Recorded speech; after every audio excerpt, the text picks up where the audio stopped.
Well, we've just gotten off the phone hook up to Phil Daru. He's the founder and CEO of Daru Strong. He's a strength and conditioning coach for MMA fighters at the highest level. So this guy coaches pros and also at all levels below that. This was a really practical hookup. Phil actually takes us through a velocity-based training presentation and how he applies this stuff in real life with his fighters. I think it's well worth sitting down, getting out a piece of paper and a pen and taking some notes, because Phil has an amazing ability to just simplify what appears to be a complicated subject, velocity-based training. He's drawn some really clear boundaries around what's going to have impact for his athletes, and he just is really good at just leaving the other stuff behind. Get ready to take some notes and you'll learn a heap. Jay, what do you reckon are the things people should be watching out for? Yeah, look, like you're saying, man, he can really explain it in an easy to understand way. I think the key takeaways were he tells you what his baseline testing sort of protocols are. He shows you his condensed conjugate method, talks about the different types of exercises and the different velocity in which he sort of operates in. And then he also talks a bit about obviously the technology he uses, shout out Flex Stronger. But yeah, it's really practical, like we were saying, and you're definitely going to learn a lot. You don't need any prior knowledge. You're definitely going to learn something. So. Yeah, absolutely. So if you're interested in GymAware or Flex and how that's going to help athletes you coach or yourself get fighting fit, this is the thing you need to watch. For more info on Phil, if you don't know about Phil already, he puts out amazing content on all his social channels and YouTube. The value there is just beyond compare. So the amount of free learning you can get off him is fantastic. So it's Daru Strong on Instagram and Twitter. If you get on YouTube, look up Phil Daru, you'll find him as the top search as well, or the website at darustrong.com. We'll also give you access to his free training, heaps of articles and videos as well. There is some paid resources too that I can imagine would be well worth getting stuck into, resources for athletes as well as for coaches. But other than that, I think it's just time to get stuck in. Let's do it. Welcome, Phil. Thanks for joining us. And as always, thank you for sharing your expertise and all your knowledge here. What we're looking at today is something a little bit different, but I'm hungry to get into it. You're going to school us on VBT with a VBT presentation that I believe you actually put together. I mean, it's content that you already had, but you put this together for us. So I'm really looking forward to it. So I think we like to start with our guests introducing themselves a little bit. So if you can go through who you are, what you're all about, also where you came from and how you got to where you are today. Yeah, perfect. It's hard for me because I really don't like talking about myself, but performance coach for roughly over 80 combat sport athletes right now. I've coached over 200, mainly in the MMA world, UFC, Bellator, ONE FC, all the major promotions there. I coach the likes of Dustin Poirier, Joanna Jedrzejczyk and Jr, Junior Dos Santos, Andre Arlovsky. I've worked with Frankie Edgar. So this goes on. What's that? Big names there. Wow. Yeah. So I mean, I know how to deal with these types of high level guys. So it's fun for me because again, we're like-minded in a way. I was also a fighter myself as a pro for about 8 years with American Top Team. So we kind of kept it in the team atmosphere when it came down from me transitioning from a fighter to a coach. I played college football, American football. So I had a background in understanding programming in power production and learning how the body moves in space, and then kind of correlating that over to mixed martial arts based off of my own knowledge from a science perspective, and then practical application due to the fact that I actually trained and fought professionally. So that helped me out a lot. I started training my teammates actually after I turned pro, and that's really what got me into combat sports performance. and really training these guys the way they should. And in the beginning, obviously, we had issues with, maybe not doing the right things, maybe training them a little too hard, pushing ourselves to the max, like always, a lot of lactic circuits and things like that. But now we have a solid system in place, and we've been successful with that in the past 5 years, and with the highest level. So I know it's very important that we want to reiterate the fact that, fatigue management and loading parameters and things like objective indicators, like a velocity-based trainer, which we're going to talk about, later on. But it's very important to have, especially for these individuals, because they're training nonstop. So with that being said, I opened up my own gym at the age of 22 and grew that from 800 square feet to 11,000 square feet within the span of like 6 to 8 months. It was really good. The main thing that I knew that I had that nobody else had was experience with what I was doing. And then on top of that was having the ability to communicate with athletes was more important. So getting that one-on-one quality time to help them understand what they need to do, and then having that communication in line so that they can buy into the system. And that's what helped me actually grow my business in a way. Fast forward to, I probably would say 2014. And then I got the call up from one of the head coaches at American Top Team asking me if I could come out and work with some of the guys, and if I could bring my resume and this and that. So I brought my resume the first day. I went there. I trained Dustin Poirier, Tisha Torres, King Mo the Wall, Hector Lombard, and Dia Davis. And it was funny because they knew me as a fighter. They didn't know me as a coach. So, they're like, what's he doing here trying to coach us, But yeah, I was like, man, I actually do this. I have a gym. Like, I'm not.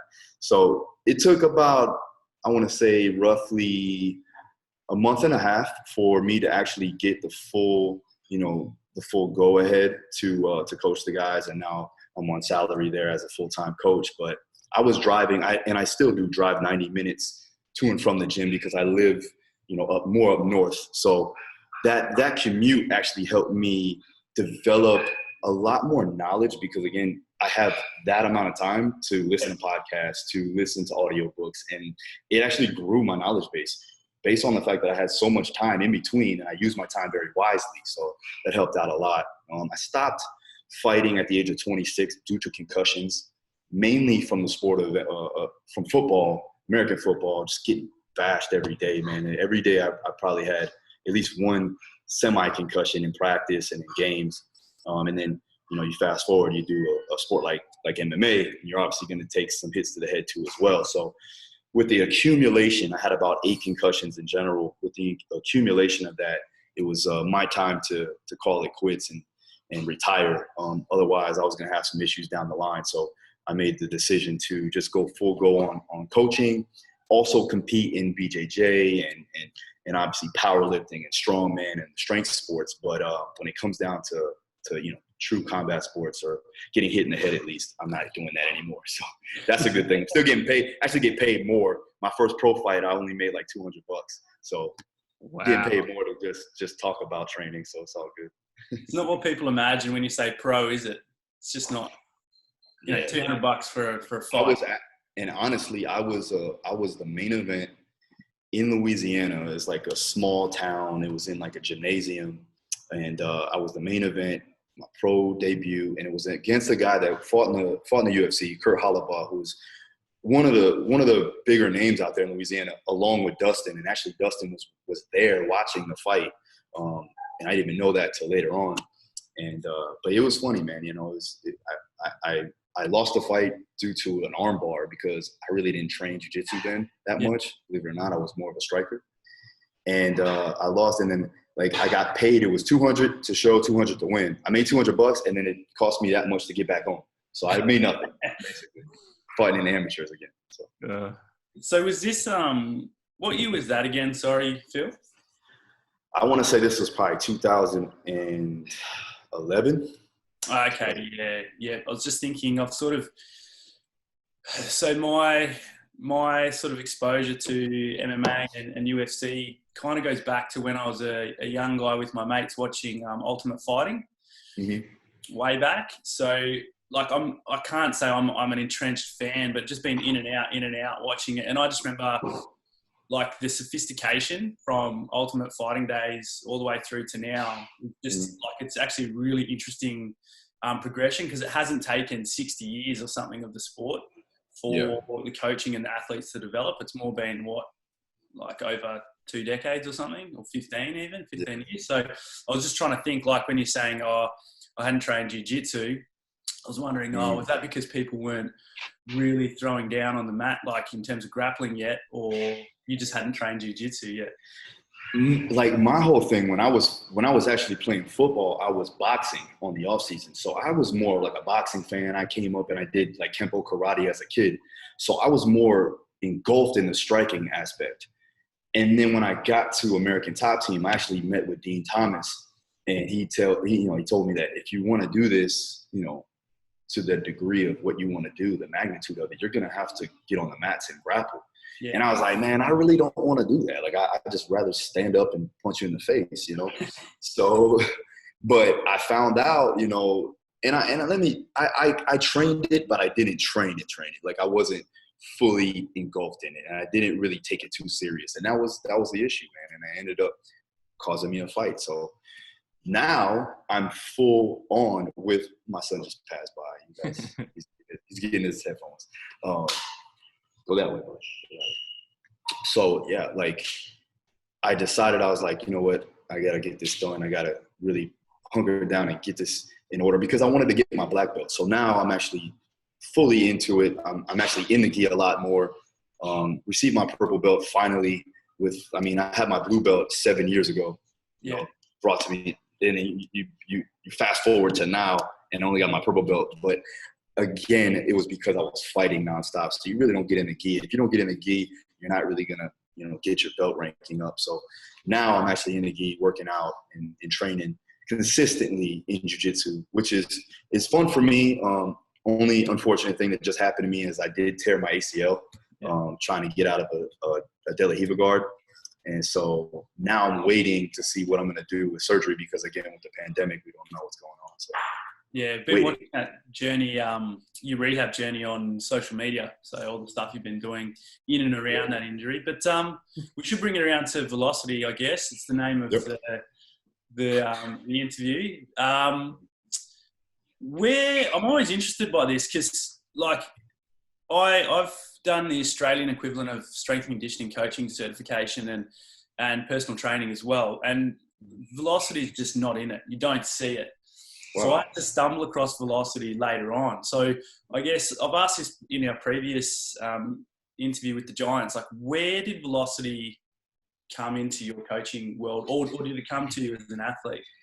Yeah, well, when I was playing for Alabama State, when I was in college, we used tendo units. So I was able to see it. I didn't know exactly what it was. I just knew that I was trying to blast that thing through the roof so I could get a higher number. And so that was my first intro to VBT monitoring. And then I actually did a seminar in Melbourne, in Australia. Oh. And an individual that we know both, Dan Howard, actually put me on the GymAware. Yeah. And he's like, man, I got this GymAware. And I knew about GymAware for a little bit. And I was like, man, let's test it out, because I was actually getting ready for a meet, a powerlifting meet. So he put it on, and then I was like, and he ran me through a profile, and I found out that I actually was more powerful than I was strong. And that kind of dictated what I needed to do from there on out to get my numbers up from a powerlifting perspective. So that was my first real, I actually knew what I was doing and why it was working, as opposed to when I was in college. So and then it was GymAware. And I knew that when I seen the GymAware, I was kind of like, and I'm not trying to be salesy here, but when I seen it, I was like, man, this is very intricate, but it's also very easy to do. Like for me, I'm not a tech guy. Like you were lucky to get me to do this here. I don't even know how I even managed to do that. I have guys that do that. Like Dan Howard, that's my human calculator. He kind of, mixes all the formulations and formulas to put into the Excel spreadsheet, because I'm just a coach on the floor. I know how to do that very well. I know how to get the guys ready, but yeah. So with that, I was like, man, this is simple, but super effective, which is very important for what I do, especially with my athletes, because a lot of times the fighters, they don't even want to lift weights to begin with. They don't even want to be in the weight room. They rather fight. They rather grapple. They rather train their sport. And utilizing that data helped me basically get them to understand and buy in to the situation, right? So when you have that you have that objective data there for one, the sport coaches, whether it be, their wrestling coach, their jiu-jitsu coach, whatever, they don't even really believe in strength and conditioning. And this is still, to this day, a lot of guys are still old school minded, where they don't believe that you need some type of sport performance, strength and conditioning. You can just do your sport. So having that data there, that metrics to measure out performance increases based off of, high correlated movement patterns that are going to help benefit them in the sport. Well, now we're talking. So that was the main thing that I thought that was going to be beneficial for what I had going on with the combat sport athletes. Yeah, awesome. Look, I won't ask too many more questions because we'll probably start to eat into your presentation. I don't know if Jay has anything to ask. No. I reckon we can get rolling. Yeah. Yeah. So Okay. we've just double checking, and I know this is recorded, but have we got it up on the screen, Jay? And Yeah. Awesome. All right. Yeah, take it away.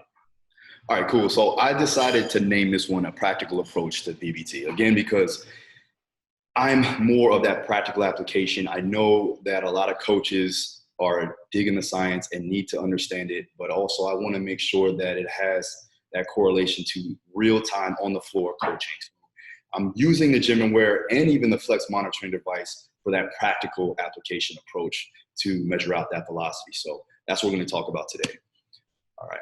So what is VBT, right? Velocity-based training is a tool that sends back objective objective indicators of data for the user that will help in several aspects, okay? We're going to provide the coach and athlete with a specific percentage or velocity to ensure goal-specific adaptations, right, or adaptive responses, right? It establishes a baseline of percentages for each lift to establish proper loading volume and workload, right? It also aids in fatigue management. This is a key, right? By directly correlating the speed or the jump height, and I'll get into that, to the training of decay or overtraining in general. So again, I'll go into more detail on that, but that's the prime benefit that you'll get with using a VBT monitor. Any questions on that, fellas? No, I can't disagree. I would just wonder if you would normally sometimes we sort of factor in just the live feedback as a benefit. It's like the minimum benefit you get from VBT. You get some sort of ding, some sort of target, some sort of goal. Yep. Just wondering if you would sort of equate that benefit to the ones you just listed, or does it sort of fit in there somewhere else? Or to a degree, it depends on the athlete too as well and how they like to learn. For me, like, again, if you have somebody that's very acetylcholine dominant or dopamine dominant athletes, they really don't care. They just want to get the job done, tell them what they need to do, and they'll do it. The acetylcholine dominant, or even, I would say there's not so many GABA dominant, but the acetylcholine dominant, they're more analytical. So they want to know exactly what's going on. So that indicator, that proof is good for them to know. Yeah. So I would use it if it depends on the individual. Yeah, you just blew me away with even just the types of athlete. So yeah. No. We do that first because, again, if I don't know the athlete from a personality perspective, it's hard for me to coach them. Absolutely, it makes perfect sense. Mm-hmm. Okay, so for me, and this is personal, but I think a lot of people will agree, the gold standard of VBT monitoring is going to be GymAware, and now even the Flex monitor. What is GymAware, right? This power tool, says it on the website, got that off the website. It's called a linear positional transducer, right? Backed by countless research to support its overall validity. Okay, so it's not just something that you guys just kind of put together. There's been back research on it, so that's good. What it allows you to do is measure the direct bar speed or jump height in either peak or mean velocity and power, right? Which is very important, especially when you got guys that are going up and down weight classes, okay? So if I go to measure out a height of a jump and the guy actually gets heavier, well, their jump height may actually go down, but their wattage may go up from a power perspective. So again, that gives me more of that objective data to show where we're increasing. Because again, if you're using those field-based studies, which is good in some senses, you need to have that objective way of understanding where the athlete is going. That makes sense. Okay. So another one that I use is the flex monitoring. So what is flex? It's a laser optic device that measures ladder and achieves this with every compact, easy to assembly device that you simply stick at the end of the barbell, which is very important because I have a ton of athletes at once. Put the mat down, and then it measures out your velocities through there. All right, this has been extremely less stressful for me. Again, like I said, working in those larger groups. Any questions on that, guys? Yeah. Jay, you go. Oh, I was just going to say, like, how do you sort of take down the data with the flex device? Are you writing it down manually? Do you have someone to do that, or do you kind of utilize our buddy mode features? Or I'm just sort of wondering how you go about collecting the data. Me personally, I'll collect it through my own Excel spreadsheet, but you could use the data on the device itself. It's very easy, but again, I like to have it in real time, and then from there, we've developed, and I'll go over that too. We've developed the functions to measure out velocities and bar speeds off percentages. Yeah. I just know because we've included an export feature in the system, so it might be a bit of it might save you a bit of time if you can just export the data directly to your Excel spreadsheet. Yeah, that'd be good. Again, I'll probably have Dan Howard do that because again, technology, I'll get pissed and probably throw my phone or whatever. So absolutely, yeah. Shout out Dan Howard. That's it, man. So I was listening to a talk. Dan did an interview. It was just yesterday, and I don't know how old the interview was, but he was just talking about he actually likes the GymAware tether because he knows it's measuring direct, like it is just measuring time and distance. Yeah. Now Flex does exactly the same thing. It's just through the lasers. I'm just wondering about that and your thoughts on other types of technology. Like we don't have to get into the tech stuff, but I guess I was just interested that he's still like that, physical tether, even though he's using it more for testing now and Flex for like what you said, getting it on the bar, because he just knows that it's measuring what he wants to see, the raw data, the raw information.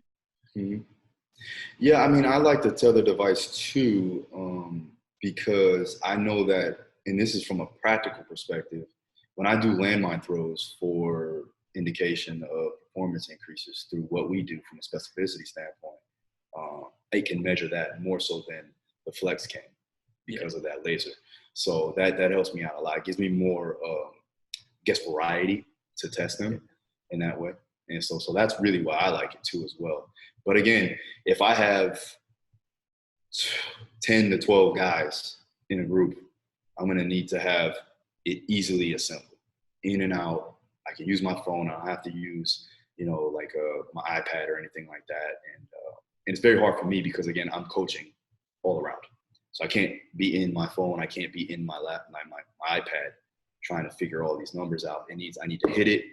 They need to hit their lift, and then I can measure out the velocities based off the bar, and then plug it in. It has to be that simple for me, especially in real time. So all right, cool. All right. So when to use VBT, testing and auto-regulating. All right. So step one would be organizing that velocity profile. Right, testing them on their tester lifts. Now, a tester lift is just basically the most dynamic correspondence you're going to have with the lift. So for me, we'll get into it, but I use about 12 exercises, and I'll go into that a little bit later. Right. Step two is going to be set the baseline numbers and goals that will establish dynamic correspondence for that individual. So again, when you're looking at it from the data perspective, I'm also trying to see how well they can move that load, and how fast they can move it. And that's going to give me an indication of, okay, do they need to be faster or do they need to be stronger? And then I can kind of correlate the program based upon that. And I'll get into my programming too in a little bit. Step three, all right, use in association with other forms of objective indicators, such as a heart rate variability monitor, to establish that training readiness. That's something that we've been doing. We've used Omega Wave with it. It's helped out to just give us a backup plan, right? And then for the most part, I'm able to identify if my athletes are tired based off of their schedule, based off of their mannerisms, how they're moving, that, and then we'll throw the VBT monitor on them on whether it be a test or lift that we did or a jump that we've, calculated in the beginning of camp or wherever we start in our training cycle, right? Then step 4 would be retest the athlete's profile to measure progressions, obviously, right? We want to test and retest. So questions on that, guys? Do you go through auto-regulation a bit later? Yeah, a little bit. Yeah. I'll leave it. It's all good. Yeah. And if you have the questions afterwards, I'll go into more detail on it. Yeah, cool. Okay, so simple way to set up the velocity profile. All right, step 1, this is what I like to do. All right, I start with about 135 pounds. You guys using kilos, so I had to figure it out, but 60 kilos, I believe, on the barbell with the monitor of your choosing to calculate the mean velocity of 3 reps. I like to do 3 because, again, they kind of get a feel for the movement, and then they go ahead and blast it up. Yeah. Step 2 is going to be increase the load by 50 pounds or roughly 23 kilos. I know you guys sent me an email on that, so boom, it's right there. All right, so perform another 2 to 3 reps again and mark the mean velocity off of that. All right. Now, step 3, we're going to work up to a mean velocity of about 0.3 meters per second. That will be considered roughly 85%, right? So that's how I'm going to take that and calculate that into their 1 rep max, if you don't know their 1 rep max already. All right, step 4 is going to be using that 1 rep max or estimated 1 rep max to create the spreadsheet with all the weights that they will test with and the velocities that they should be getting on those specific percentages. Okay. Step 5, all right, we're going to test their light weights all the way up into their heavier weights.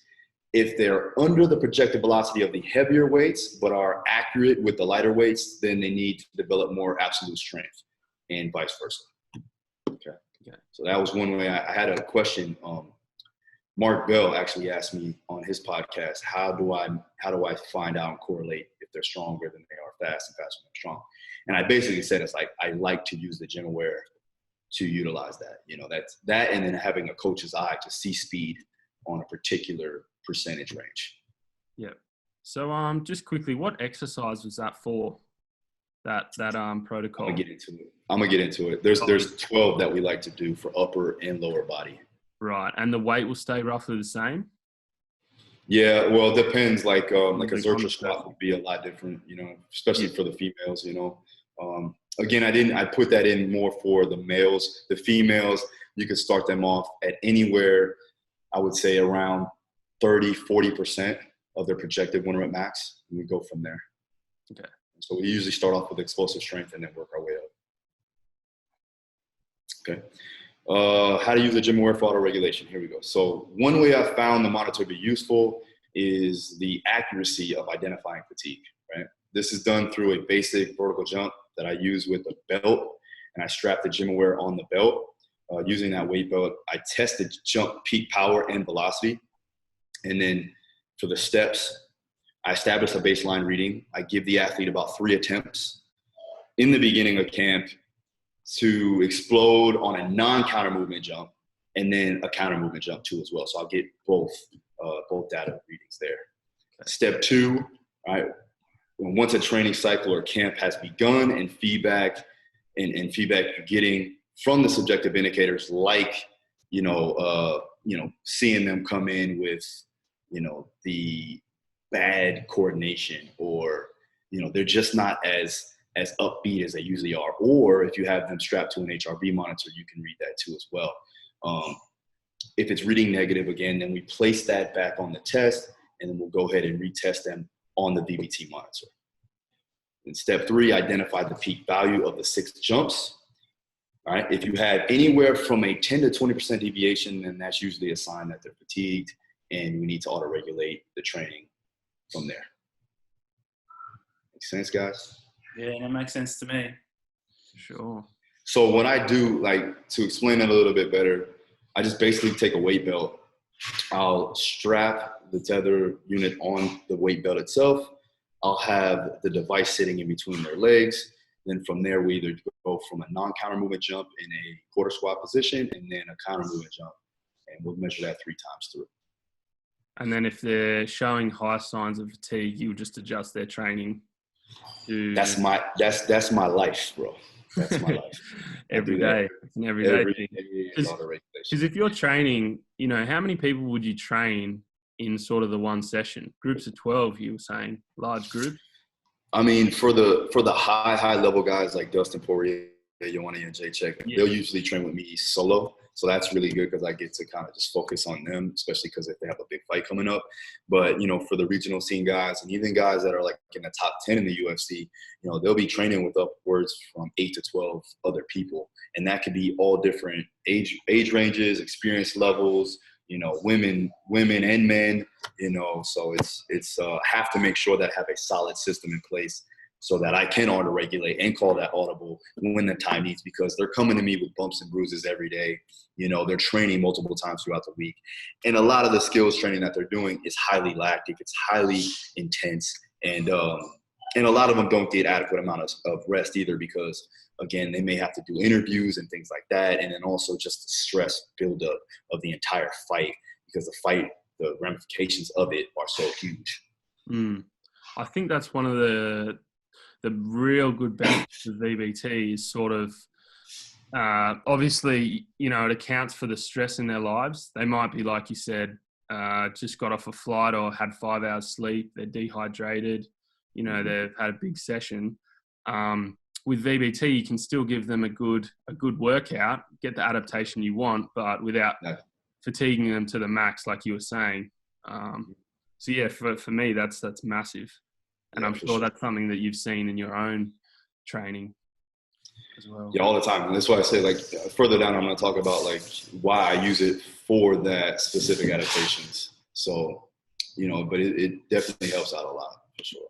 So have you ever had an instance where you've got an indicator that says they're fatigued? Like, so you mentioned at step 2, I think it was, you know, you've got a subjective indicator or heart rate variation tells you that they're fatigued, and then you chuck them on a test, and the VBT test shows that they're actually within your thresholds. Has that scenario come up, and what do you do? Like, do you trust what the velocity is saying? I think it does. It has came up before, and I think what happens is that because they have that unit with that device on them, their level of competitiveness goes up, and this is what I'm talking about next in the next slide. Is they're like, man, forget this. I need to almost cursed on it. They're like, I need to get this up. So now it's like, it's there, you know? And a lot of times, you know, it's indirect from the HRV monitor. They can't really mess that test up. Either it's good or it's bad, you know? And sometimes even that doesn't work out. You know, I've had Dustin, you know, tell me that he felt great even when the Omega Wave told him that, you know, he's in the red. Yeah. Or, you know, and vice versa, where he's not feeling good. And then, you know, the Omega Wave says you're all good to go. So, you know, I chucked the VBT monitor on him. And if he's, you know, again, if he has that 10% deviation, then I'm going to down regulate a little bit there. But if he's good to go, and then usually it takes maybe just a good dynamic warm up and activation sequence to get the blood flowing, get the nervous system firing. Then he's like, all right, I'm good to go. You know, so it really just depends. I think that's just a great example of the power of having an objective indicator that you can trust as well. Like having just a number, right? But the number it is what it is. They're performing or they're not. They're ready to go or they're not. And I think we always talk about identifying fatigue, but you know, like they're acting fatigue or looking fatigue or talking fatigue. But there's also that other side where someone's coming in, they're like, no, I feel good to go. Yeah. I'm ready. I'm feeling all right. But the numbers still aren't there. Yeah. And with these guys, like I said, they're highly competitive. They got that, you know, tough mentality where they're not going to tell me, most of them aren't going to tell me that they're beat up or they're tired or anything like that. So I have to read it, you know, and then from there I have to use those tools, that technical data to show if they're ready to go or not.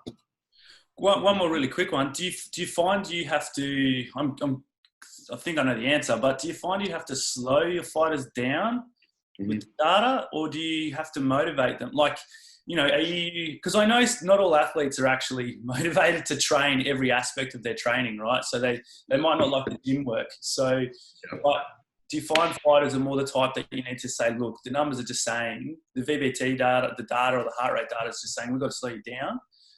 Or is it the other way around?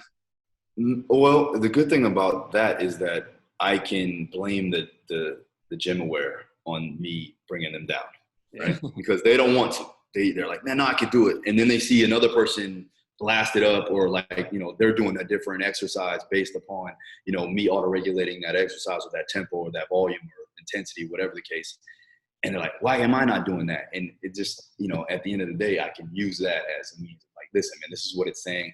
Don't let me be the bad guy. You can blame GymAware for that, right? That's great, actually, as a coaching tip. Yeah, and again, it goes back to personality traits, right? If you have a guy that's again very analytical, they like to see the numbers, they want to see the numbers, they want to see progressions, and then you got the guys that are just savages that just want to get after it, so they don't even care. Like Dustin is, and I go back to Dustin because he's like a brother to me. I work with him for 4 years. We've had about 8 fight camps together, and it started off with him like, man, I don't need that. I don't need this. I don't need to know that number. I know I can fight. And now he's actually taken to the technology side of it, where he's getting, he's seeing the numbers and he likes to see the numbers. And he's going off of that. He's actually basing his whatever he's doing, whether it's skills training or his strength and conditioning, based off of what he's seeing in the readings, which is very good. And then for me as a coach, I have to put that together from a practical standpoint to see what's going to help him gain what we need, but also mitigate the fatigue, or at least reduce it to a degree so that we can keep moving forward inside of camp.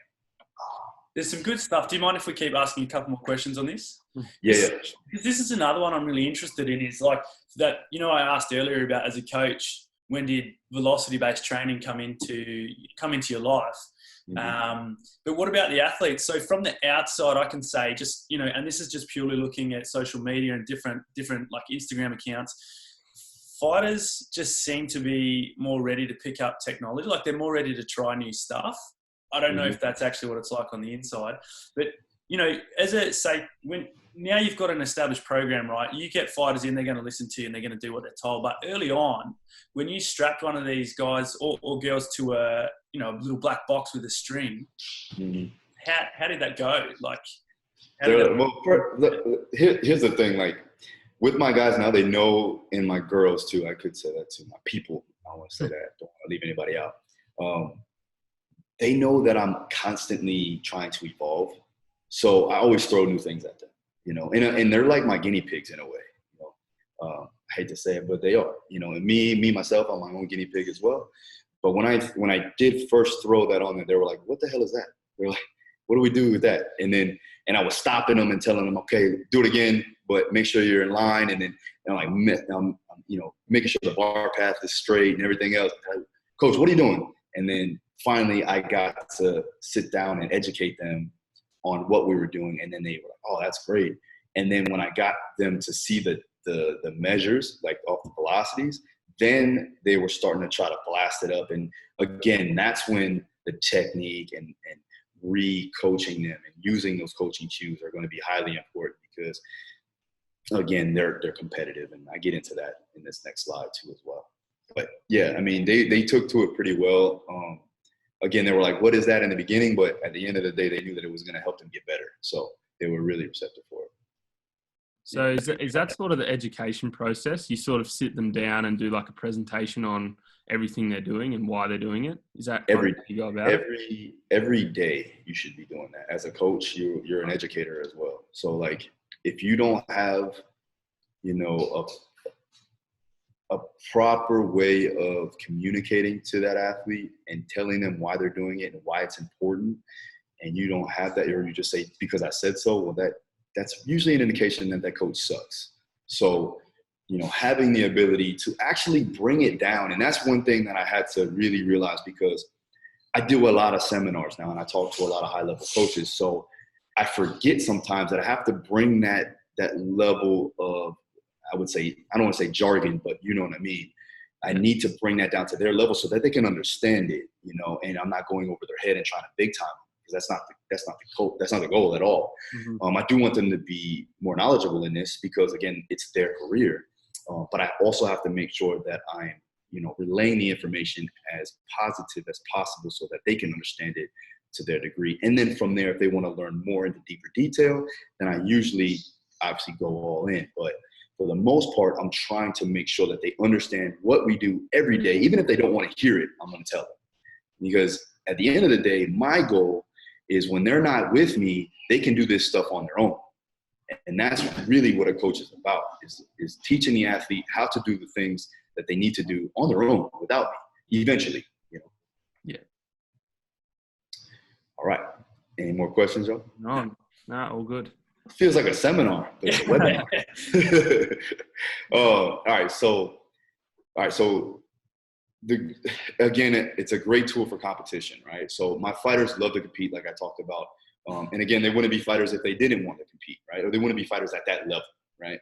So getting them underneath a bar or on that jump that can accurately read a true strength index, right? Remember, strength is measured in velocities, not weight, right? This can optimally drive higher performance out of each individual. And I solely agree upon that, you know. The pros, obviously, the VBT monitoring and how we do it, it allows for the direct stimulus to occur with the higher levels of intent, right? So compensatory acceleration, for instance, right? Also allows the athlete to see progress and look to achieve higher bar speeds or jumping power, right?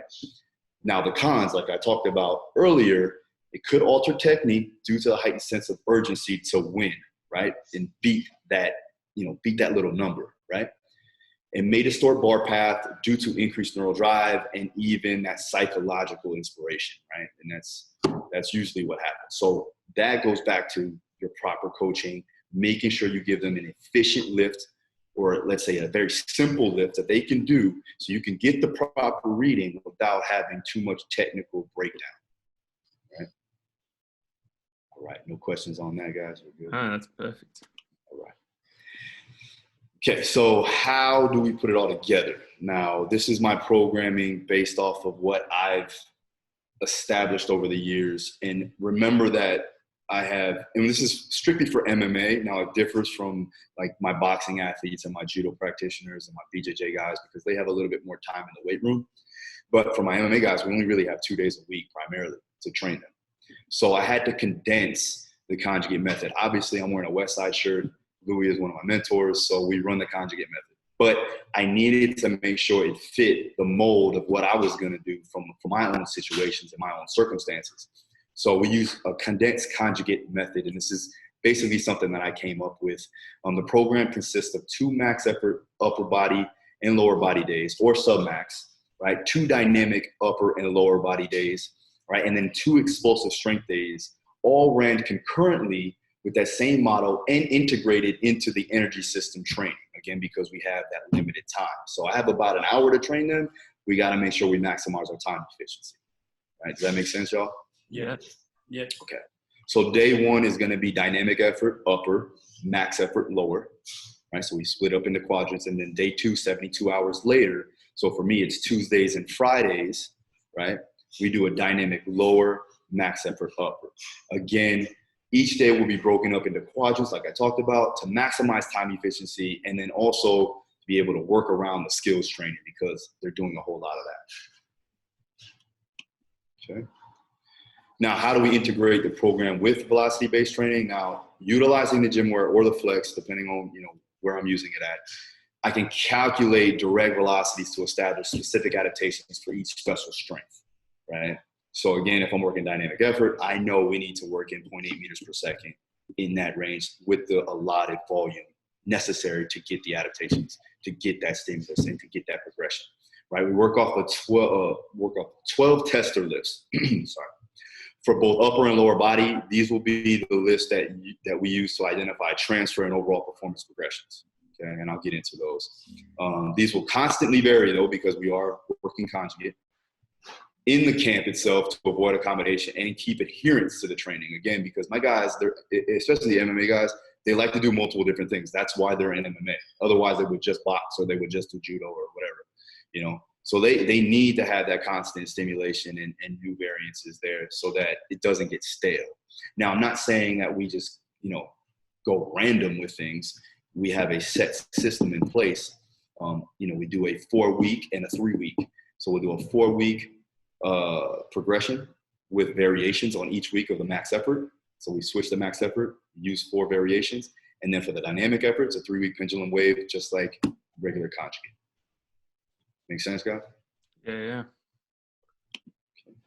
So the tester lifts, right? We got upper and lower. Now, these are the tester lifts that I'll use the GymAware on or the Flex monitor, right? So lower body squat variations are going to be a safety squat bar, box squat to a 14-inch or parallel, a front squat, Zercher squat, and a split squat. I like these because, again, they have that high transfer. It's directed to the sport itself, and it's very simple for them to do. Okay, lower body deadlift variations are going to be a sumo deadlift for lateral force displacement. I get to see that. It helps with the in and out movement. Again, it also helps with hip dexterity. Conventional deadlift, obviously, for the posterior chain. Rack pulls, again, so that I can see more of that rate of force production and also the ability to have a static overcome by dynamic, and also taking away leg drive is important too, especially if you're caught in over-unders in the underhooks position on the cage. They need to have that ability to extend even when they can't use their legs as much. And also when you're talking about in guard, that's very good to do too. Another thing that I didn't show on here from a tester lift is going to be, we like to do a lot of good mornings, but they're not usually tester lifts. They're more of a supplemental lift that we would do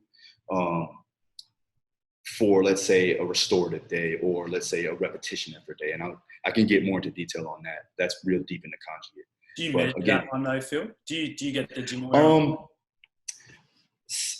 I do, but I don't really ride home on it because it is a supplemental lift. It's more for strength endurance. And what I mean by that, we're working in the 3 to 5 range. Yeah. And then I'm not really doing a whole lot of speed work with that, obviously, either, you know. So I don't usually do it. I have done it in the past. And again, that distorts technique to a degree where that type of exercise, you don't want to mess up technique. You know, that's one thing you cannot do. So again, we use the trap bar deadlift sometimes. I don't really like the trap bar too much because of the fact that for me, it's more like it's like a high hip squat as opposed to a deadlift, because it does sit the bar path in midline of the body. So a lot of guys I know that can't deadlift for shit, but can can trap bar like triple their body weight, but they can't deadlift 2 times their body weight because again, they're able to use that leg drive, you know. But again, it can be beneficial for the fighter if they do need more leg development, they do need more leg strength. So that may be something that we put in, and it is all dose dependent. It's all individualized too as well. So I'll pick the main tester lifts that I know that will have correlation to not only the athlete, but the athlete's game plan, right? If they're a wrestler, a kickboxer, a Muay Thai guy, jiu-jitsu guy, those are going to be high indicated. Well, those are going to be more correlated into what we talk about with the tester lifts and how we go about doing it to help with their game in general. Accessory work would consist of anything that brings up the weak muscles that are identified by watching the breakdown of the max effort lifts. So again, if I'm looking at it from like a squat perspective, if I see their hips rise, you know, faster, then I know that they need a little bit more quad drive. If they get stuck in the hole and they can't get out of the hole, or if they get stuck in the bottom, that's usually an indication that they need more hips and they need more hamstrings. So we work on that too as well in the accessory lifts. I've got 2. I'm going to sneak 2 questions in there, a little bit different. One, you don't always do all these tests with every athlete? Like you're just saying sometimes you don't do trap bar, but do you do most of them? Like, do you set up? Yeah. I get records on all of them. And they do your protocol, which was 3. I think you started about 50 kilos or whatever for the males. Yeah. 3 rep. Yeah, that protocol that we went through earlier. Yeah, okay. And you just collect all that data, and then you've got that baseline. Yeah. Exactly. Yeah. If I could, well, what I have is I'll have an Excel spreadsheet with the entire roster on there. That's all combat sport athletes, MMA, boxing, judo, everybody. And then I'll have all the specific lifts on there. And then again, as soon as I plug in their one rep max, based off of what we get off the 85% of 0.3 meters per second, then it just kind of, it just calculates on its own. It's very simple to do. All I got to do is plug in the 1RM, and it gives me my direct calculations. Yeah. And how often do you retest that? So I'll test them every 4 weeks. 4 weeks. Okay. Mm-hmm. I'll probably give them a deload on the third, and then the fourth week we go in there and we retest. And is that on the Tuesday or the Friday? It's gonna be on both, because again, you have upper and lower, right? Yeah, getcha. Yeah. I might have confused this as well. So when they're fatigued, do you just go back and choose one of these tests? Or, so, we're talking about you get an indicator of fatigue, go back to a test. That was just a jump squat, wasn't it? Yeah, so what I would do, that's with anything. So like you can use these for indications of fatigue too as well, right? If you have a 10 or 20% deviation off of what you need. But let's say for auto-regulation, they wouldn't even go in and do a max effort lift. They would do repetition effort, or they would go pull sleds or something like that, just to maintain work capacity, get some blood flow, and then help with that recovery process.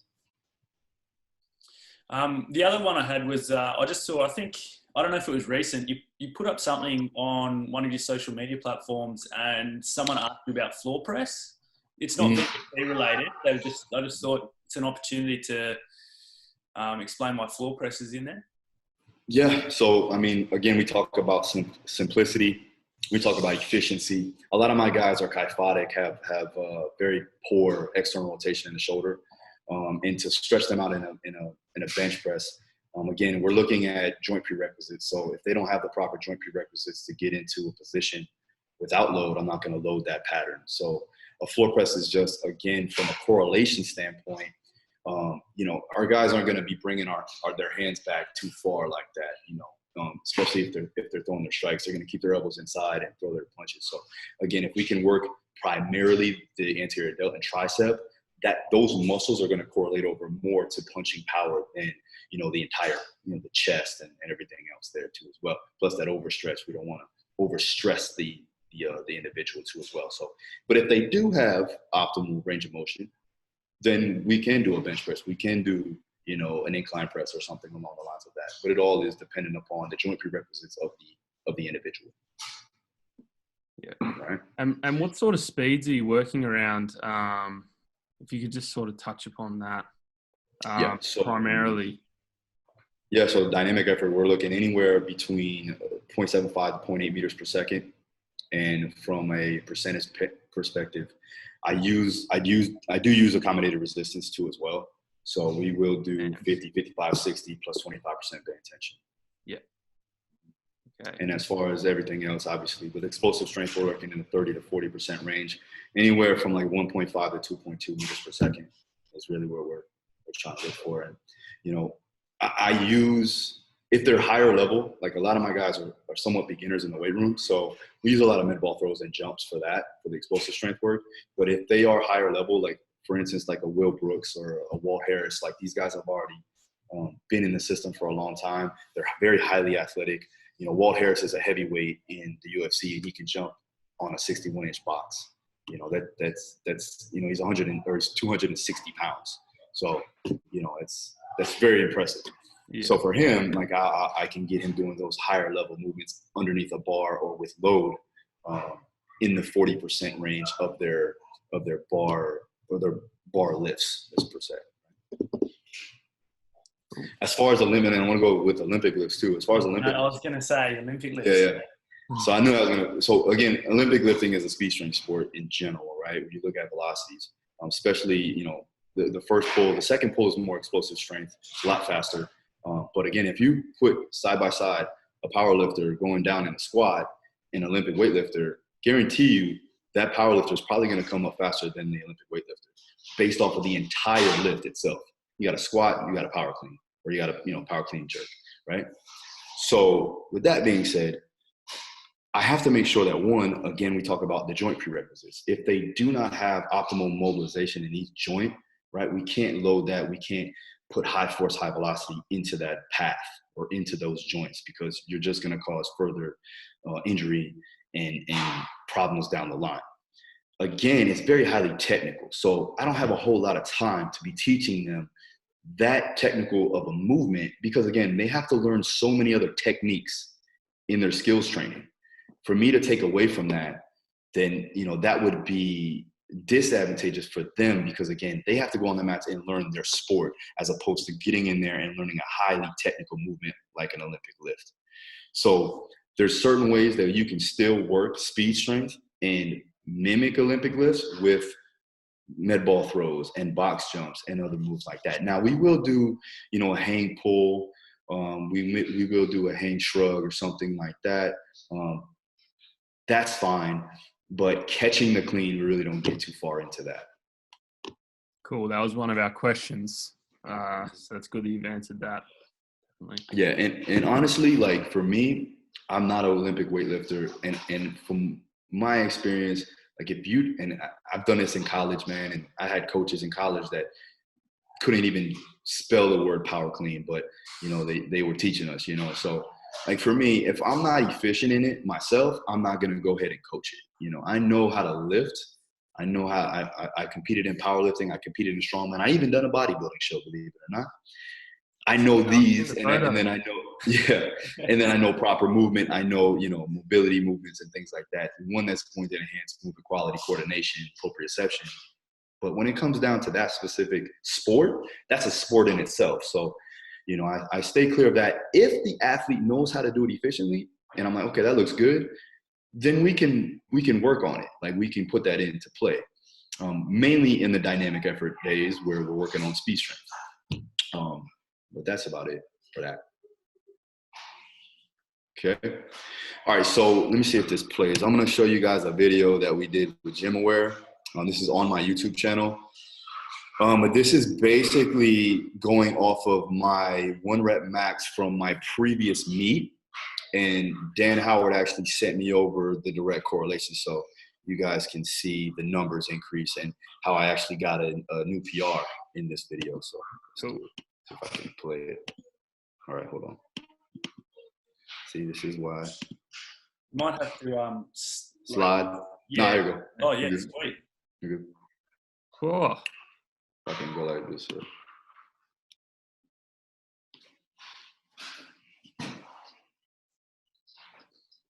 This is an old video, by the way. You guys got sound? If you could turn yours up, Phil. Yeah. I don't have sound yet, I don't think. Might be because Phil's got his headphones in. Oh, yeah. Oh, he's muted. There we go. Oh. You guys hear it? Not yet. Can you guys hear it or no? No, not yet. Can you hear it? No sound for me. Here we go. Oh, there we go.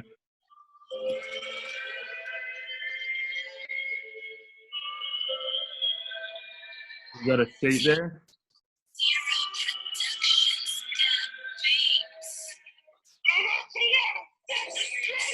All right, so just gonna do my basic core system.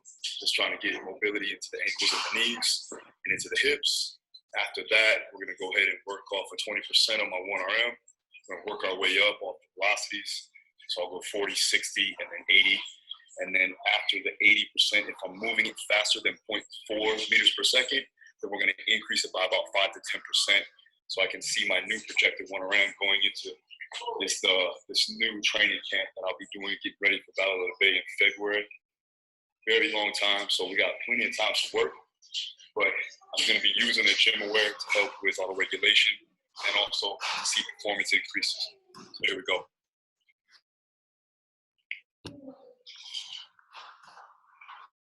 Was that if you lift above 0.4 meters per second?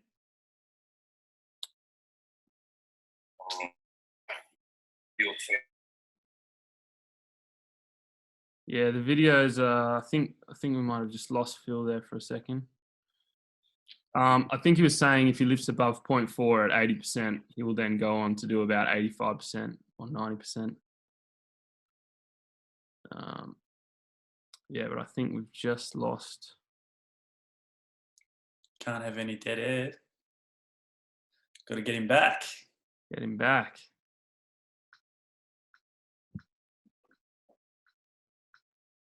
You might have to provide this like a link or add the video to it. We can probably overlay a video or something for everyone. Yeah. So there he is. What happened? We got too tricky. We all got too smart. I told you, man. All right, hold on. Let me see if I can do this again. All right. Still recording, so. All right. Yeah, I'll just fast forward it a little bit. We got to about right here. Align some of the tissue so that I don't get that tendonitis buildup. Yeah, I had bad tendonitis, man, after that meat prep that I did, because it was constant movement in that same sagittal plane. And that's why I ended up transitioning over to conjugate style, because I was just doing the same movements over and over again. It was killing me. Those squiggly lines and put it back into place so that I don't feel that tension or that pinching or that stabbing feeling inside my knee when I go to squat. Right now, just trying to warm up my quad, right, and getting some blood flow in there so that I don't feel that pinching or that stabbing pain while I go through my squat. So a lot of this stuff, Phil, you've tried and tested on yourself, basically, mm-hmm. And then you experimented with your athletes. Yeah, definitely. I mean, I didn't put them on the GymAware until I actually ran through a full training cycle with it. Yeah. I wanted to make sure I had everything on point before I just threw that at them, you know. Yeah, it makes sense. I like to work from the ground up. So I did my ankles, I did my knees, and I worked into my hips. And every time I'm still trying to maintain All right, so now just getting on warm up. I usually go with the bar for like 2 or 3 sets just to feel the movement, especially at this point. I was trying to get my hips ready and then see how my knee felt, because my knee was really bothering me. But I did pretty well here, though. It was pretty good. Happy with it. Like I said, I like to get underneath the bar. First couple of warm-up sets, I did the bar. I'll throw a plate on. Then we'll work off our percentages that I wrote down for the velocities. I'll throw that GymAware on now with 135. We'll see how fast we're moving. 135 at 20% roughly of my projected 1 RM. Remember your you can see like right here. I this is like the second time of me using it, because I couldn't even put this thing on the bar. Like watch how I'm fumbling with this thing. Come on, man. Complicated Velcro strap, Phil. I was like, and I found a better way to do it, by the way. But see, I'm like, come on, man. On the inside of the collar, so you don't have to take it off. Yeah, I found that out now. Yeah. Nice. What were the speeds there? About 1 meter per second or a bit higher? 117 wasn't bad, right? So it was right there. It still was. It was measuring up perfectly. Yeah. And just so everyone knows, that's measuring mean velocity for all your compounds, isn't it? Just looking at. What's that? You're just looking at the mean for all your compound lifts. Mean velocity. Yeah. Yeah. All right, so now I'm getting into my 60-ish %. I'm gonna throw on my belt, and I'm throwing on my sleeves now, so I'm gonna pull them up, see if it's a difference. I just did squat without the belt, without the wraps up. So now we're without the sleeves up, and now we're gonna go into it, see how I can increase that velocity with obviously my belt and now my sleeves. So here we go.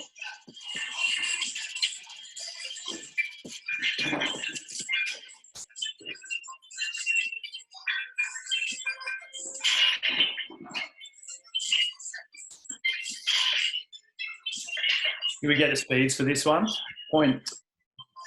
Yeah. So if you take a look, 0.74. my first set without my belt, I did 0.70, 0.71, 0.67 with a mean of 0.70. When I threw my belt on, though, however, I got 0.76, 0.74, and 0.69, which leads my mean up to about 0.73. So basically meaning if I put my belt on, I'm able to have that tactile cue to brace harder, and it helps me with my overall lift. Yeah. Usually they've done now studies that like if you throw your belt on, you get like 30% out of your lifts. Wow. Really? So now I'm at like what, a mean of 0.74 or 0.71, something like that. Yeah, it's that was at 60%. Yeah. So now you got this is gonna be my tops, one of my top sets here. I believe 465, 455, 455 pounds, not kilos, guys. I'm not that strong. So when you're testing the guys, your athletes, how long a rest do you get in between sets? I try to, it depends on dynamic effort or max effort. If it's max effort, I try to get them in there between 2 to 3 minutes tops, to be honest with you, because we got to be in and out. With a dynamic effort, it could be anywhere from 30 to 45 seconds. Yep. We're just going. So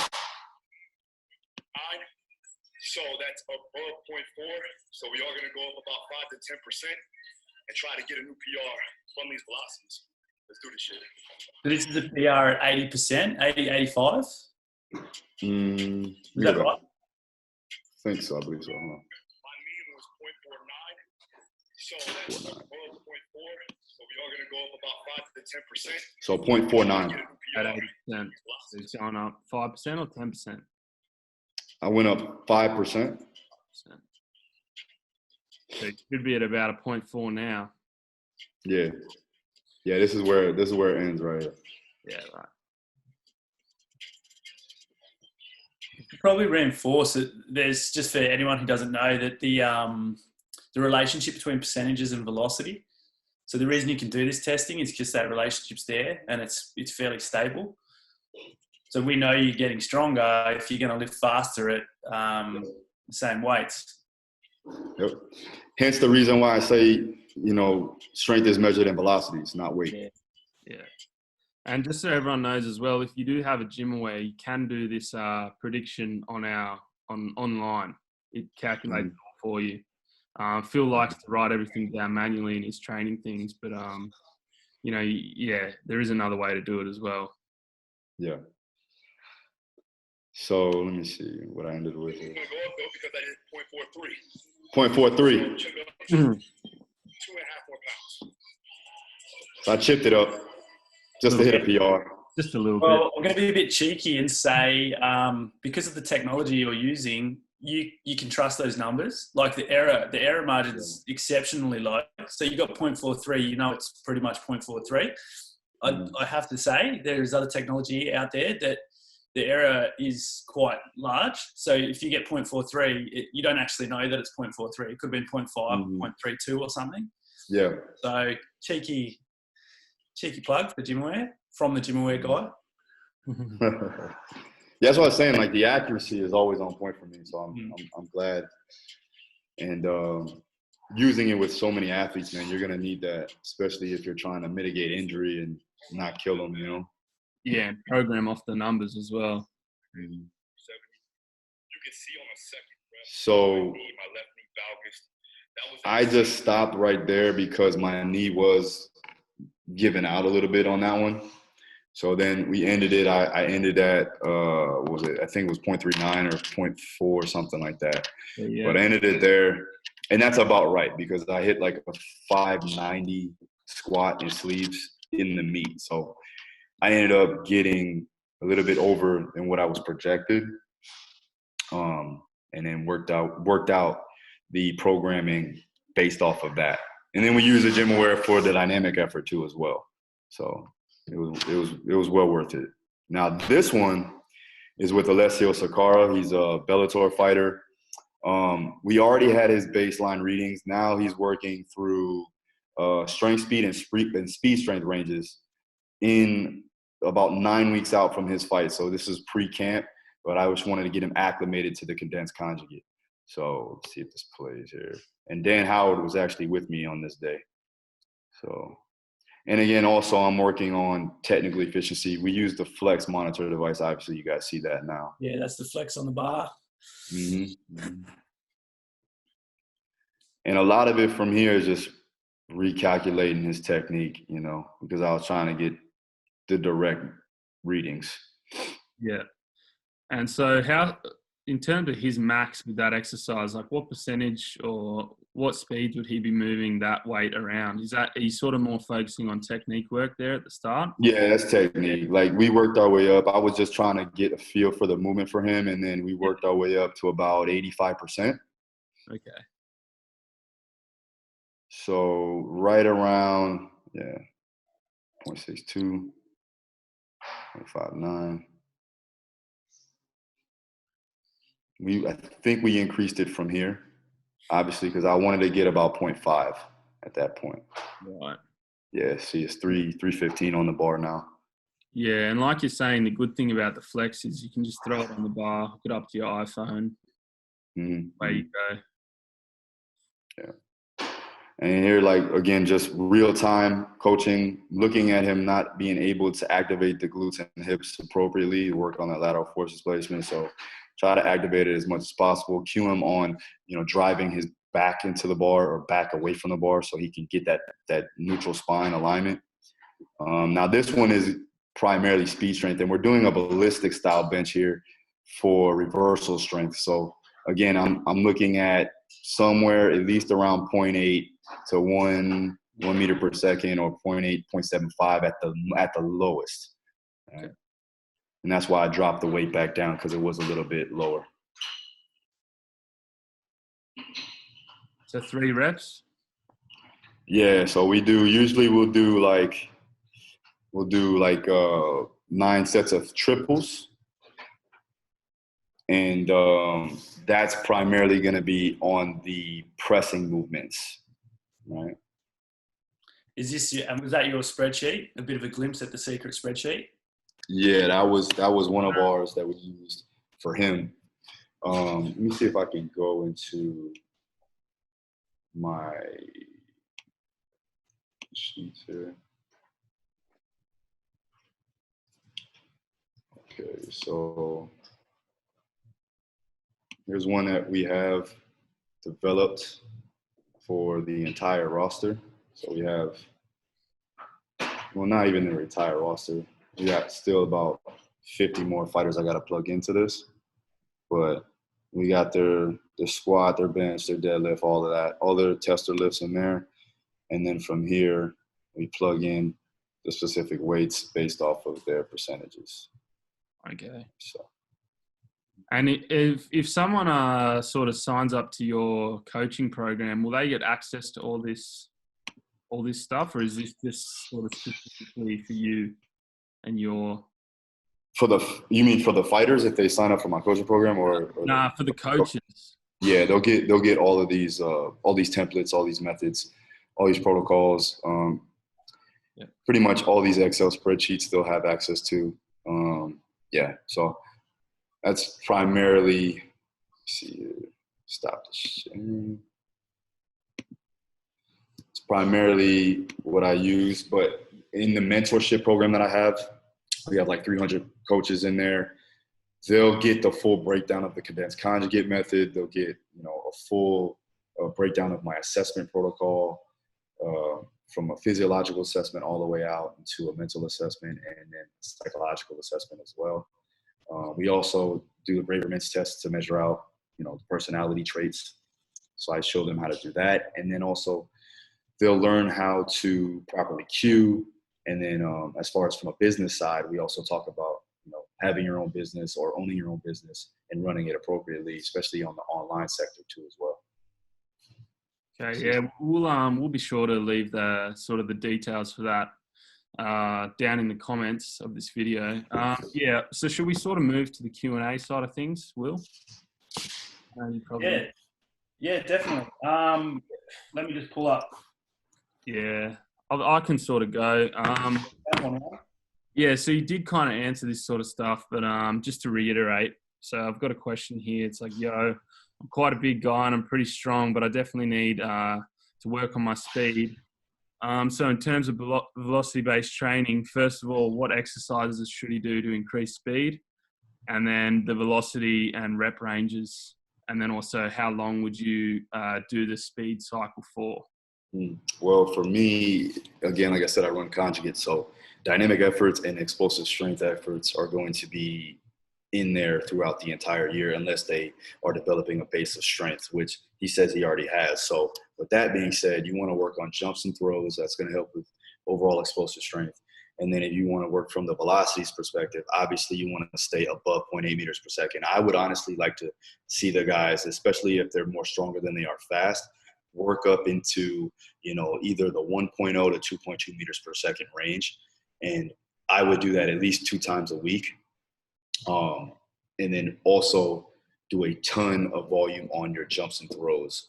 I would say roughly around 30 jumps a session. So you're looking at about 60 to 80 jumps a week. So again, you can measure that out throughout the year, and make sure that, again, that you have efficiency in the movement. Again, if you want to work on your lifting perspective, it also depends on the athlete. Like, what does he do?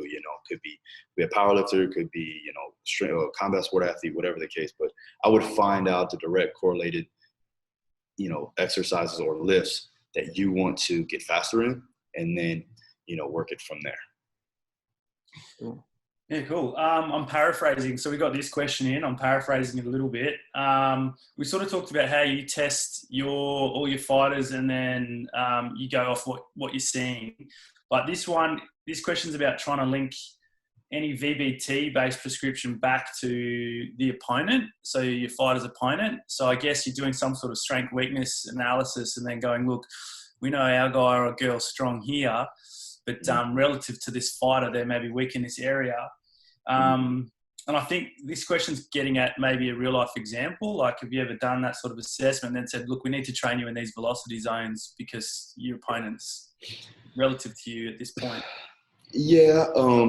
Again, it also has to depend upon the game plan of how we're going to combat that, with their opponent. So for a good example would be Joanna Jedrzejczyk and Zhang Weili, the last fight that she had.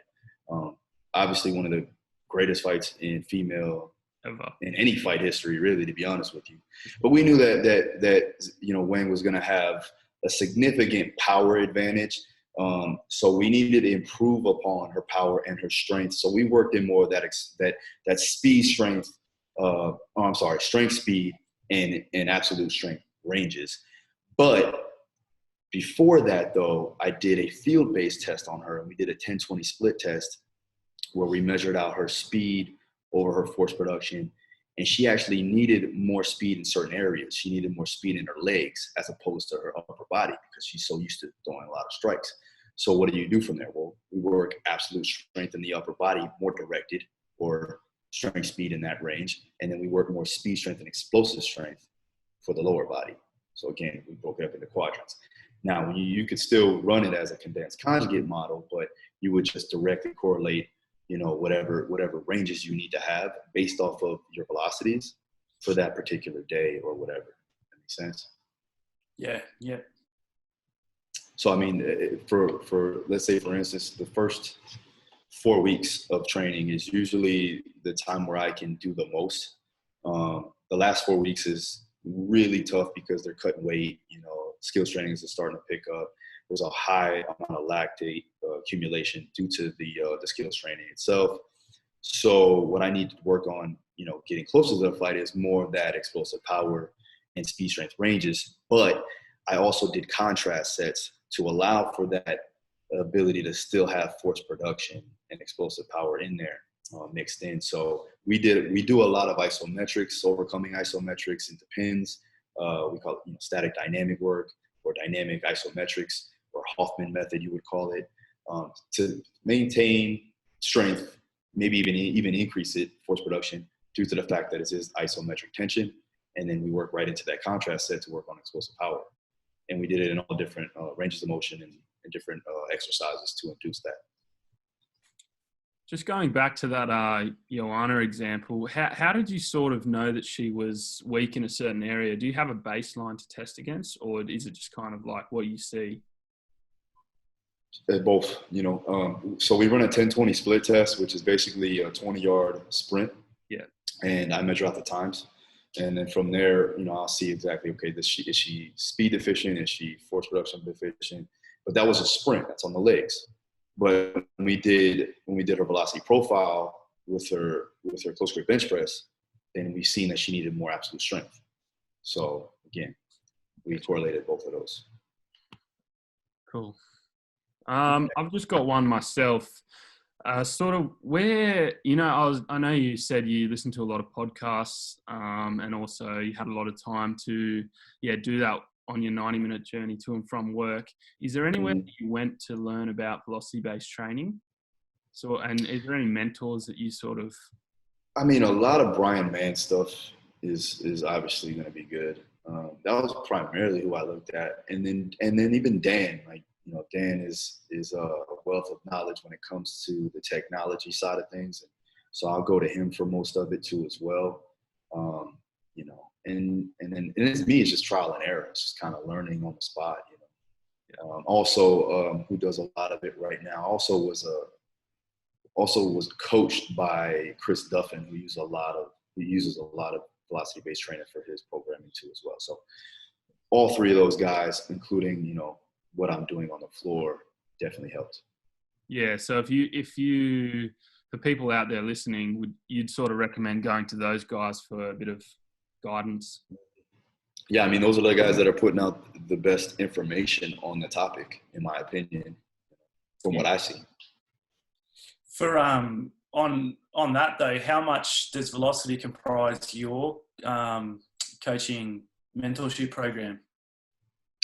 Yeah, so that's another thing, is that a lot of my guys, believe it or not, they have no idea about it, and that's unfortunate. So I try to reiterate that again. We want to get them with as many monitors as they can, so that they can get that, get the readings that they need to. I always tell them, man, if you're trying to get specific adaptations to the demands, then you want to make sure that you're using some type of monitoring device like a GymAware or a Flex, so that you're not shooting in the dark, per se. So that's how we use it. Cool. Will, do you have any? This is okay. Yeah, I kind of had another one which touched upon, how do you periodize speed training? You've already mentioned how you do that. There's another one here. What's the difference about strength and conditioning between a 3 and 5 minute fight? So like, how do you condition your athletes depending on, it's going to go the whole way like Joanna's did, or? Yeah, so first and foremost, we need to develop a base of aerobic capacity. That's bar none going to carry us over to everything. So that's omnipresent throughout the entire camp and throughout the year, really. My major thing is to see decreases in heart rate in between each round, right? If I can see that, they usually have a decrease in about 30% of their heart rate, I know that they're ready to go.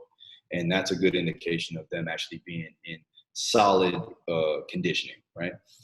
As far as the differences there, we definitely have to work on more of that lactic or muscle endurance, and also have to work on local muscle endurance. And usually is going to come in the legs, because of the fact that they're constantly moving, right? Having to avoid takedowns or take people down. That's something that we utilize.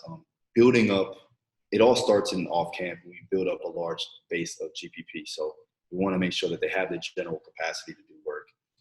Getting closer to the fight though, however, we are going to work more of that capacity style training, whether it be alactic or lactic. And we'll do that at least 2 to 3 times per week. And then on top of that, they're going to have their conditioning inside their skills training. So if you're doing a 5-minute or 5-minute round, then we know that we have to pump up a little bit of the aerobic power, because we have to make sure that we're getting the higher ranges of aerobic capacity. And we also have to work on that lactic conditioning so we can increase their local muscular endurance. Awesome. I've got one, Jay. How do you use velocity drop-offs, or do you use velocity drop-offs? Like I said, it just depends on what we're trying to do. Like, I don't use it to the point of where every rep, every set is based upon the velocities, right?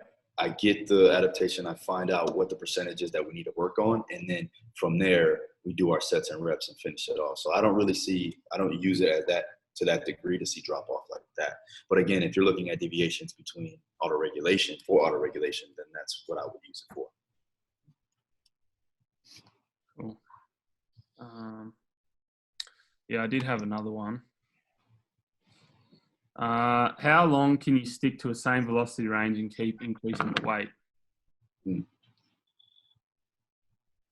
As far as progressions go, like, I don't understand. Yeah, like I think they're trying to. I think this guy's a powerlifter, so he kind of wants to know how long before he mixes it up and focuses on another aspect of his training. Yeah.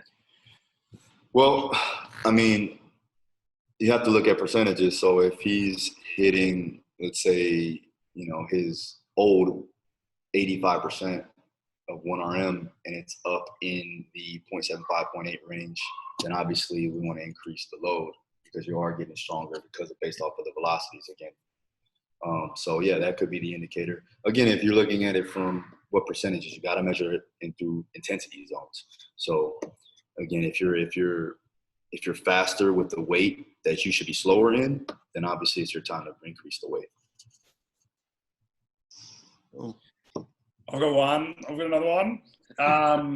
It's actually a big question, so we've got to try and confine it. But I just thought it might be good to touch on any differences, and there might not be, in how you approach testing and application of velocity-based training between MMA and other fighting genres. So boxing, jiu-jitsu, or anything else. Are you coaching any guys in boxing? Yeah, and nothing really changes. I mean, strength is strength. Velocities are velocities, and for me, it's just kind of picking the right exercises to have those testing parameters done on. So yeah, more so exercise selection as opposed to anything else. But when you're talking about zones, like a lot of like the grapplers, the gi grapplers in general, we're going to be working more quasi-isometric movements in there because they're in close quarters, as opposed to somebody like a striker or a boxer where we got to work more of that speed of the sport, which is going to be more that speed strength and explosive strength ranges.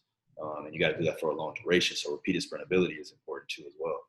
So yeah, that was the only thing that I would differentiate is that perspective, is exercise selection and then certain speed parameters based upon the sport. But for the most part, if you're looking at MMA and judo, those are all repeat power sports. So it's always good to have a high level of strength adaptation that can correlate everything in together, and then that's going to be your defining factor of how you can increase everything else.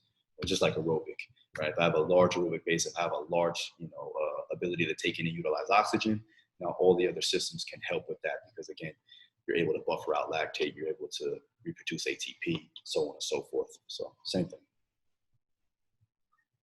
Awesome. Well, yeah, thanks for your time, man. Really appreciate it. I know you're really active on social media, so if people have questions, I'm sure they can probably reach out to you there. We've got to leave, your social links down below. Will, do you have anything else?